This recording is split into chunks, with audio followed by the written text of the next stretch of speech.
আমার নন্দের ছেলে আমাদের সাথে আমাদের বাড়িতেই থাকত। সে সবসময় আমাকে লুকিয়ে লুকিয়ে দেখত। একদিন আমি জামা কাপড় পাল্টাছিলাম। হঠাৎ আমি দেখতে পেলাম যে আমার নন্দের ছেলে আমাকে আড়াল থেকে দেখছে। আমি তাকে ধরে খুব মারি।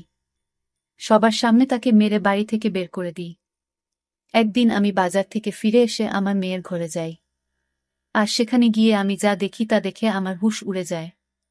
কারণ আমার মেয়ের সাথে ববিতা কাজ করার সময় একটু চোখ কান খোলা রাখবে। সবসময় তাড়াহুড়ো করে কাজ করো তুমি। আমার শাশুড়ির গলার আওয়াজ শুনে আমি তাড়াতাড়ি কড়াইয়ের তেলে পেঁয়াজ ঢেলে বাইরে বেরিয়ে আসি। কে জানে আমি আবার কি ভুল করে ফেলেছি। আমার বিয়ের ৮ মাস হয়ে গেছে। আর এই ৮ মাসের একদিন ও যায়নি যেদিন আমি শাশুড়ির বকা খাইনি। আমার শাশুড়ি এক হাতে ঝাড়ু নিয়ে টিনের বাক্স কাছে দাঁড়িয়েছিলেন, যেটা দেওয়ালের সাথে লাগা ছিল। টিনের বাক্সের পেছন থেকে ঝাড়ু দিয়ে জোর করে ধুলো বের করার চেষ্টা করছিলেন। এটা ওনার রোজ দিনের কাজ, ঘরের কোনায় কোনায় গিয়ে আমার কাজের খুঁত বের করা। আমার স্বামী সবুজের আসার সময় হয়ে গেছে। সে যদি এসে তার মায়ের হাতে ঝাড়ু দেখে, তাহলে আমার কপালে দুঃখ আছে। আমি এগিয়ে গিয়ে মাকে বলি, ঝাড়ুটা আমাকে দিন মা, আমি ধুলো বের করছি। শাশুড়ি মা মুখটা বেজার করে আমার হাতে ঝাড়ুটা ধরিয়ে দেন আর বলেন, যখন আমার মেয়ে ঘর পরিষ্কার করত তখন পুরো বাড়ি চকচক করত। সে শ্বশুর বাড়ি চলে যাওয়ার পর থেকে বাড়ির চমকটাই নষ্ট হয়ে গেছে। উনার কথা শুনে আমার খারাপ লাগে। আমি সারাদিন ধরে বাড়ির কাজ করতাম, কিন্তু কিছুতেই উনার মেয়ের মতন কাজ করতে পারতাম না। অনেক কষ্টে আমি কোণা থেকে না দেখতে পাওয়া ধুলো বের করে যখন রান্নাঘরে যাই, তখন দেখি সব পেঁয়াজ পুড়ে কালো হয়ে গেছে। আমি বুঝতে পারছিলাম না আমি কি করব। বাড়িতে আর পেঁয়াজ নেই। আর বিকেলে আমার ননদ আসবে তার স্বামীর সাথে। আমি শাশুড়িকে কিছু না বলে চটপট ঘরে গিয়ে সবুজকে ফোন করে বলি, সে যেন ফেরার সময় পেঁয়াজ কিনে নিয়ে আসে। এটা শুনে সবুজ একটু রেগে যায় আর বলে, তোমার সব কাজ শেষ মুহূর্তে কেন মনে পড়ে? কিন্তু যখন আমি তাকে অনেক অনুরোধ করি, তখন সে রাজি হয়ে যায় আর ফেরার সময় পেঁয়াজ কিনে নিয়ে আসে। তার আগে আমি লুকিয়ে লুকিয়ে পোড়া পেঁয়াজগুলো ওখান থেকে সরিয়ে দিই। আমার নন্দের আসার আগেই আমি বিরিয়ানি বানিয়ে ফেলি। আমার নন্দের বিয়ে আমার সাথেই একসময় হয়েছিল। সে শ্বশুর বাড়ি চলে গেলেও তার সুস্মৃতি এই বাড়িতে রেখে গিয়েছিল। উঠতে বসতে আমার শাশুড়ি তার মেয়ের কথা বলতেন। আমি খুব যত্ন করে ডাইনিং টেবিলে খাবার সাজাই। আমরা সবাই যখন খেতে বসি, তখন আমার স্বামী আমার বিরিয়ানির খুব প্রশংসা করে। কিন্তু আমার শাশুড়ি আমার সব আনন্দে জল ঢেলে দেন। তিনি বলেন, কিন্তু আমার মেয়ের হাতের বিরিয়ানির রংটাও কত সুন্দর হতো। এটা শুনে আমার সারা দিনের খাটুনি মাটি হয়ে গেল। আমার পেটটাও একদম ভরে গেল। আর কোনো খিদে রইল না। আমি সবার এত বাসন তুলে সেগুলো রান্নাঘরে মাজতে নিয়ে যাই। আমার চোখে পানি চলে আসে। আমার বাপের বাড়ির কথা মনে পড়ে যায়। ওখানে বাবা আমার সব কাজের প্রশংসা করত। আমার রান্না করা খাবার তো সবাই চেটেপুটে খেত।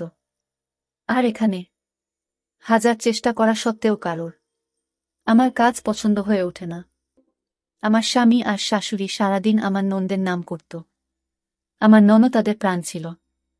আমার শাশুড়ির ভাইয়ের ছেলের বিয়ে ছিল, আর তার জন্য আমি জামা কাপড় খুঁজছিলাম। তখন আমার শাশুড়ি আমার ঘরে এসে বলেন, বৌমা আজ তুমি শাড়ি পরে যেও, কারণ আমার মেয়েও শাড়ি পরে। এটা শুনে আমি চিন্তায় পড়ে যাই, আমি শাড়ি সামলাতে পারি না। কিন্তু আমি এটা বুঝতে পারছি না যে আমার ননদ শাড়ি পরছে বলে আমাকেও কেন শাড়ি পরতে হবে। সবুজ অফিস থেকে ফিরে আমার গোমরা মুখ দেখে জিজ্ঞেস করে, কি হয়েছে তোমার? আমি বলি, মা আমাকে শাড়ি পরতে বলেছেন। আমার শাড়ি পরতে ভালো লাগে না। হাজার চেষ্টা করে পুরো শরীর ঢাকা সত্ত্বেও আমার মনে হয় যে আমার চেহারাটা পুরো ঢাকা পড়ে না। সবুজ এসে বলে, তুমি শাড়ি পইরো না, শাড়ি শুধু আমার বোনকেই মানায়। এটা শুনে আমার খুব রাগ হয়। আমি জেদ করে শাড়ি পরি আর কোনো রকমে তুলতে তুলতে বিয়ে বাড়িতে গিয়ে পৌঁছায়। ওখানে গিয়ে আমি জানতে পারি যে আমার ননদ গর্ভবতী। সে খুশি হয়ে সবাইকে এই খবরটা শোনাচ্ছিল। এটা শুনে আমিও খুশি হই। কিন্তু কিছুক্ষণ পর আমার সব আনন্দ মাটি হয়ে যায়। আমার ননদ গর্ভবতী শুনে সবাই আমাকে প্রশ্ন করতে শুরু করে যে আমি কবে গর্ভবতী হব, কারণ আমাদের একসাথে বিয়ে হয়েছিল। আমি বুঝতে পারছিলাম না সবার প্রশ্নের কি উত্তর দেব। পরের দিন আমার শাশুড়ি আমাকে ডাক্তারের কাছে নিয়ে যান। তারপর জানা যায় যে আমার কিছু সমস্যা, যার চিকিৎসা হওয়ার পরেই আমি মা হতে পারব। বাড়িতে এসে আমার শাশুড়ির সারা বাড়ি মাথায় তোলে। আমি ঘরে দরজা বন্ধ করে বসে থাকি। সবুজ আমাকে এই নিয়ে কিছু বলে না, কিন্তু সবাই আবার আমার নন্দের প্রশংসা করতে থাকে। আমার শাশুড়ি তার জন্য অনেক রকমের রান্না করতেন। আমাদের বাড়ি থেকে তার জন্য খাবার, ফল, জুস সব যেত। যেন মনে হতো যে তার শ্বশুর বাড়িতে কিছুই নেই। সে সময় সেই দিনটা আসে যেদিন আমার নন্দের একটা ফুটফুটে ছেলের জন্ম দেয়।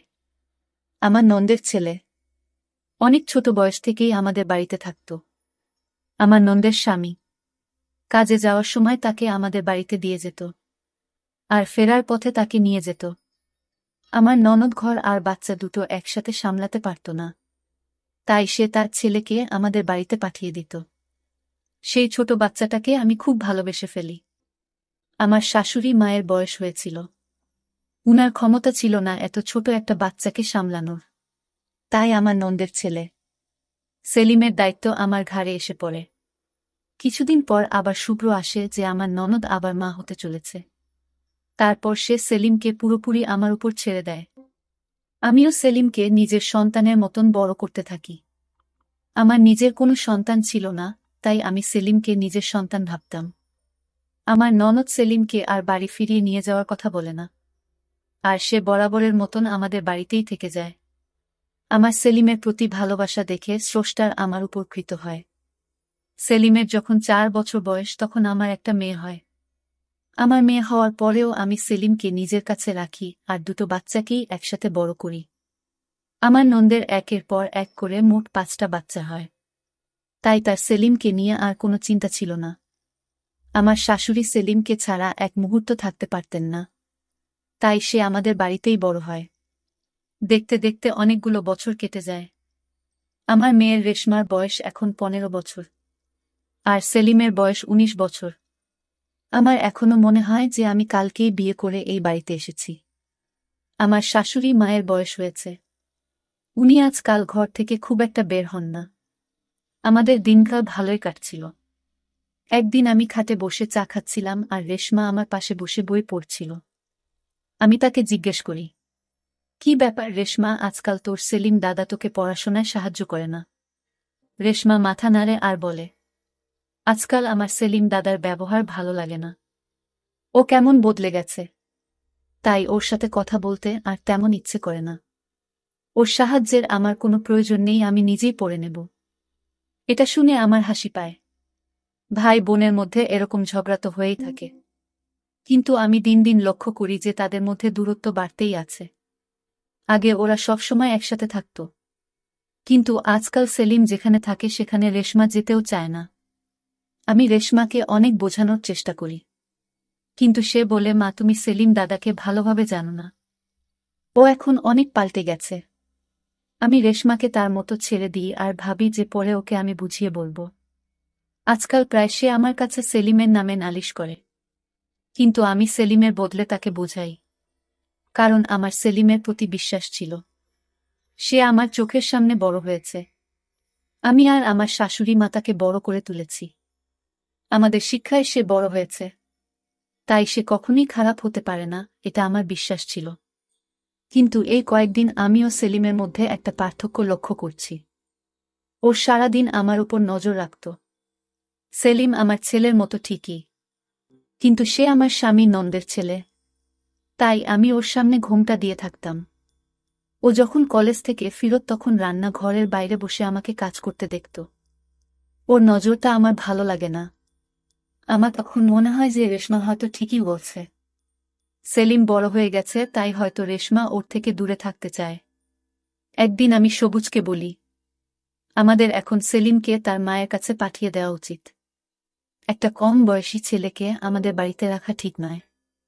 এটা শুনে সবুজ অবাক হয়ে যায় আর বলে, হঠাৎ তোমার মাথায় এমন একটা খেয়াল এলো কেন? সেলিম তো ছোটবেলা থেকেই এখানেই বড় হয়েছে। আমার বোন তো ওর দিকে ফিরেও তাকায়নি। তাহলে এখন আমি তাকে আমার বোনের কাছে কেন ফেরত পাঠাবো? তুমি কি ভুলে গেছ যখন রেশমা হয়নি তখন সেলিম আমাদের একমাত্র সন্তান ছিল? তার তো কথা শুনে আমি চুপ হয়ে যাই।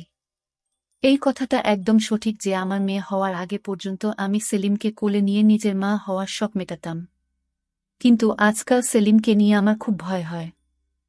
ওই যে কথায় বলে না, নিজের রক্ত সব সময় নিজেরই রক্ত হয়। আর সেলিম আমার নিজের ছেলে নয়। তখন গরমকাল ছিল। দুপুরে খুব চড়া রোদ উঠেছিল। ছেলে মেয়েরা সব কলেজ থেকে ফিরে এসে যে যার মতো নিজের ঘরে চলে গেছিল। আমি ছাদে কাপড় কাচতে যাই আর সব কাপড় কেচে যখন আমি নিচে নেমে আসি তখন আমার গা পুরো ঘামে ভিজে গেছিল। আমি ভাবি যে রাতের খাবার বানানোর আগে আমি কাপড়টা বদলে ফেলি। আমি ঘরে গিয়ে কাপড় বদলাতে শুরু করি। হঠাৎ আমার মনে হয় যে কেউ আমাকে দেখছে। আমি পেছনে ঘুরে দেখতেই ঘরের জানালাটা বন্ধ হয়ে যায়। আমি হতবাক হয়ে তাকিয়ে থাকি, জানালাটা খোলে। কেউ একটা আমাকে কাপড় বদলাতে দেখছিল। ওই জানালাটা আমাদের আম বাগানের পাশেই। তাড়াহুড়োতে আমি জানালাটা বন্ধ করতে ভুলে গেছিলাম। আমি দূরে আম বাগানের দিকে যাই। আমি দেখতে চাই কে আমাকে কাপড় বদলানোর সময় দেখছিল। বাড়িতে তখন সেলিম, রেশমা আর আমার শাশুড়ি মা ছাড়া আর কেউ ছিল না। আর সবুজ তখনও বাড়ি ফিরেনি। আমি বাগানে গিয়ে দেখি সেলিম আমার জানালার কাছে দাঁড়িয়ে আছে। তখন আমি চোখে অন্ধকার দেখছিলাম। আমার বিশ্বাস হচ্ছিল না যে যেই ছেলেটাকে আমি ছোটবেলা থেকে কোলে পিঠা করে বড় করেছি, সে এতটা নিচে নামতে পারে কি করে? সে আমাকে জামা কাপড় বদলানোর সময় লুকিয়ে লুকিয়ে দেখছিল। আমাকে দেখে সেলিম চমকে উঠে আর ওখান থেকে চলে যাওয়ার চেষ্টা করে। তখনই আমি ওকে ধরে মারতে শুরু করি। আর আমি ওকে মারতে মারতে ঘরের ভিতরে নিয়ে আসি। সবুজ তখন অফিস থেকে বাড়ি ফিরে এসেছিল। বাড়িতে ঝামেলা দেখে সে হতবাক হয়ে যায়। আমি সেলিমকে নিয়ে গিয়ে সবুজের পায়ের কাছে ধাক্কা মেরে ফেলে দিই। আর সবুজকে বলি, জিজ্ঞেস করো তোমার আদরের বোনের ছেলেকে। সে আমার ঘরের জানালার বাইরে কি করছিল? সবুজ বলে, ববিতা তুমি শান্ত হও, এত চেঁচামেচি করার কি আছে? আমি রেগে বলি, তোমার বোনের ছেলে তো আজ তার সব সীমা ছাড়িয়ে গেছে। সে অনেকদিন ধরে আমাকে খারাপ নজরে দেখছিল। আজ সে আমার জানালা দিয়ে উঁকি মারছিল। কারণ সে জানত যে আমি ছাদ থেকে কাপড় কেচে নিচে এসেছি। আর এখন আমি কাপড় পাল্টাতে ঘরে যাব। তখন আমার শাশুড়ি মা ঘর থেকে বেরিয়ে এসেছিলেন। আমার কথা শুনে সবাই হতবাক হয়ে যায়। সবুজ বলে, কবিতা তুমি যা বলছো ভেবে চিনতে বলছো তো? আমি বলি, তুমি তোমার ভাগিনাকে জিজ্ঞেস করো না। সবুজ সেলিমের দিকে তাকায়। কিন্তু সেলিম চুপচাপ অপরাধীর মতো মাথা নিচু করে দাঁড়িয়েছিল। আমি সেলিমকে বাড়ি থেকে বের করে দেই। সে আমার নন্দের বাড়িতে ফিরে যায়। আমার শাশুড়ি মা তো বিশ্বাসই করতে পারছিলেন না যে সেলিম এমনটা করতে পারে। আমি বা শাশুড়ি মাকেও তো তাকে এমন শিক্ষা দিইনি। তাহলে এমনটা কি করে হলো? আমারও এটা বিশ্বাস করতে কষ্ট হচ্ছিল। কিন্তু আমি সবটা নিজের চোখে দেখেছিলাম, তাই আমার আর কোনো সন্দেহ ছিল না। আমি পরিবারের সকলকে সেলিমের এই নোংরা কাজের ব্যাপারে বলে দিই। এতে সবাই সেলিম আর আমার নন্দের নামে ছিটছিট করে। এই ঘটনাটার পর প্রায় 7 দিন কেটে গেছে। এই 7 দিন আমার শাশুড়ি মা একবারও তার ঘর থেকে বেরোয়নি। সবুজ তো আমার সাথে বেশি কথা বলে না। আমিও চুপচাপ ছিলাম। রেশমা সারাদিন নিজের ঘরেই থাকত। আমার তো এখন ভয় হতে থাকে যে যদি সেলিম রেশমার সাথে খারাপ কিছু করত, তখন আমরা লোকের কাছে কি করে মুখ দেখাতাম? সেলিমে যাওয়ার পর আমি বুঝতে পারি যে সেলিম বাড়ির অনেক ছোটখাটো কাজ করে দিত। ও চলে যাওয়ার পর সেই সব কাজ আমার ঘাড়ে এসে পড়ে। আমাকে রোজ বাজারে যেতে হতো। সবুজ সারাদিন অফিসে থাকত আর সে অনেক বেলা করে ফিরত। তাই কিছু কেনার দরকার হলে আমাকে বাজারে যেতে হতো। একদিন দুপুরে খুব চড়া রোদে আমাকে বাজারে যেতে হয়। আমি কয়েকটা কেনাকাটা করে তাড়াতাড়ি বাড়ি ফিরে আসি। বাড়ি এসে আমি প্রথমে রেশমার ঘরে গিয়ে তার পছন্দের কেকটা দিয়ে আসি। সেই ঘরে পড়াশোনা করছিল। আমি তার জন্য তার পছন্দের কেকের দোকান থেকে কেক আর চকলেট কিনে এনেছি। রেশমা তখন তার ঘরে লেখাপড়া করছিল। তারপর যে আমি রেশমার ঘরে গিয়ে দরজাটা খুলি, অমনি আমার আত্মা কেঁপে উঠে। আমার মেয়ে একটা ছেলের সাথে বিছানায় শুয়েছিল। রেশমা হয়তো ভেবেছিল আমার বাজার থেকে ফিরতে দেরি হবে। তখন আমাকে দেখে তার চেহারার রং পাল্টে যায়। তার পাশে শুয়ে থাকা ছেলেটা দ্রুত করে ওঠে, ঘরের জানালা দিয়ে পালিয়ে যায়। আমি তার পিছু নিয়ে আম বাগানে যাই, কিন্তু সে পেছনে দরজা দিয়ে পালিয়ে যায়। সে এত তাড়াতাড়ি পালায় যেন মনে হয় এটা তার প্রতিদিনের অভ্যাস। আমি হতাশ হয়ে বাগানে বসে পড়ি। রেশমা আমার জন্য জল নিয়ে আসে, কিন্তু আমি জলের গ্লাসটা মাটিতে ফেলে ভেঙে ফেলি। আমি রেশমার চুলের মুঠি ধরে বলি, সত্যি করে বল, এসব কতদিন ধরে চলছে? ওই ছেলেটা কে ছিল যে দুপুর বেলা তোর ঘরে ঢুকেছিল? রেশমা ভয়ে কেঁদে ফেলে, কিন্তু আমি বলি, আজ আমার হাত থেকে তুমি কিছুতেই বাঁচতে পারবে না। রেশমা কাঁদতে কাঁদতে বলে, এই ছেলেটা আমার সাথে কলেজে পড়ে। আমি ওকে খুব পছন্দ করি, কিন্তু সেলিমের ওকে পছন্দ ছিল না। সেলিম চাইতো না আমি ওর সাথে মেলামেশা করি, কারণ ওর মনে হতো ও খারাপ ছেলে। রেশমা আরও বলে যে সেলিম রেশমাকে ওই ছেলেটার সাথে মেলামেশা করতে বারণ করত, আর এই কারণেই ওদের মধ্যে দূরত্ব বেড়েছিল। রেশমার পছন্দ ছিল না সেলিম তাকে কোনো কাজে বাধা দিক, আর সেলিম রেশমাকে ভুল পথে যেতে দিতে চায়নি। সেলিম আমাকে রেশমার ব্যাপারে অনেকবার জানাতে চেষ্টা করেছিল, তাই সে আমার আশেপাশে ঘুরত, কিন্তু তার সাহস হয়ে ওঠেনি। এই কথাটা আমাকে মুখ ফুটে বলায় রেশমা সেলিমের বিরুদ্ধে আমার কান ভাঙাত, ওর নামে খারাপ কথা বলত। তাই আমি সেলিমের নজরের খারাপ অর্থ বের করেছিলাম, কিন্তু সেলিম আসলে আমাকে রেশমার ব্যাপারে বলতে চেয়েছিল। সেদিনও যখন আমি জামা কাপড় পাল্টাছিলাম, তখন ওই ছেলেটা রেশমার সাথে দেখা করে বাগানের পিছনে দরজা দিয়ে পালাচ্ছিল। তার নজর যখন আমার জানালার দিকে পড়ে, তখন সে সেখানে এসে আমার ঘরের জানালা দিয়ে উঁকি মারে। সে লুকিয়ে লুকিয়ে আমাকে দেখছিল। আমি যখন বাগানে গিয়ে পৌঁছাই, তখন ওই ছেলেটা পেছনে দরজা দিয়ে পালিয়ে গেছিল। সেলিম বুঝতে পেরেছিল যে সে বাগানে আছে, তাই সে তাকে ধরার জন্য বাগানে গেছিল। আমি যখন বাগানে যাই, তখন আমি সেখানে সেলিমকে দেখতে পাই, আর আমার মনে হয় যে সেলিম আমার ঘরের জানালা দিয়ে উঁকি মারছিল।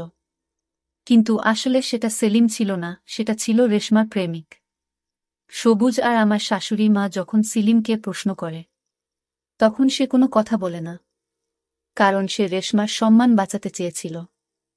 এটা যদি জানাজানি হতো যে রেশমা তা নিজের বাড়িতে তার প্রেমিকের সাথে দেখা করে, তাহলে সবাই ছিছি করত।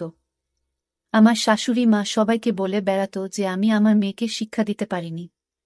সেলিম চায়নি আমার দিকে কেউ আঙুল তুলুক, তাই সে সব দোষ নিজের ঘাড়ে নিয়ে নিয়েছিল। রেশমার সবটা জেনেও চুপ করেছিল, সে কাউকে সত্যিটা বলেনি। রেশমার কথা শুনে আমার হুঁশ উড়ে যায়। আমি না জেনে অনেক বড় ভুল করে ফেলেছি। আমি যাকে দোষী ভেবেছিলাম, সে আসলে আমার বাড়ির সম্মানের কথা ভেবে এত কিছু সহ্য করেছে। আমাকে এখন যে করেই হোক ভুলটা শুধরে নিতে হবে। আমি তখনই আমার ননদের বাড়িতে চলে যাই। সেখানে গিয়ে সেলিমের কাছে হাত জোড় করে ক্ষমা চাই। সেলিম আমাকে জড়িয়ে ধরে বলে, মামি, তোমার ক্ষমা চাওয়ার কোনো প্রয়োজন নেই। আমি তোমাকে খুব ভালোবাসি। তোমার জন্য আমি সবকিছু করতে পারি। আজ সেলিম প্রমাণ করে দিল যে ভালোবাসার সম্পর্ক রক্তের সম্পর্কের থেকে অনেক বড় হয়। আমি বাড়ি ফিরে সবুজ আর আমার শাশুড়ি মাকে সবটা খুলে বলি। আমি সেলিমের সাথে অন্যায় করেছি, তাই তারা আমাকে যে শাস্তি দেবে আমি মাথা পেতে নেব। কিন্তু সবাই আমাকে ক্ষমা করে দেয়। এখন আমাকে আর সবুজকে রেশমার ভুল পথে যাওয়া থেকে আটকাতে হবে, নইলে হয়তো সামনে অপমান আর বড় কোনো বিপদের আশঙ্কা হতে পারে। তো বন্ধুরা, আজকে এ পর্যন্তই। গল্পটি ভালো লাগলে লাইক, কমেন্ট, সাবস্ক্রাইব করে সাথেই থাকুন।